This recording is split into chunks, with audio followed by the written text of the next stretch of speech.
ഇത് കണ്ടോ പഞ്ഞി, ഫുള്ള് പഞ്ഞിക്കായാണ്. അകത്ത് കുഞ്ഞു കുഞ്ഞു സാധനങ്ങളൊക്കെ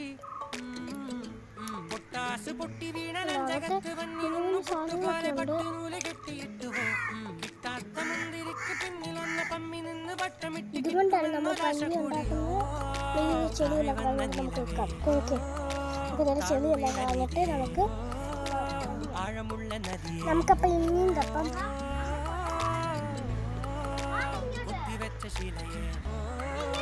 മുത്തുവെച്ച മാലയെ പൊത്തിവെച്ച താരമേ കണ്ണടിച്ച് കൈപിടിച്ച് വാ വാ പൊന്മാനെ മാനേ മാനേ മാനേ മാ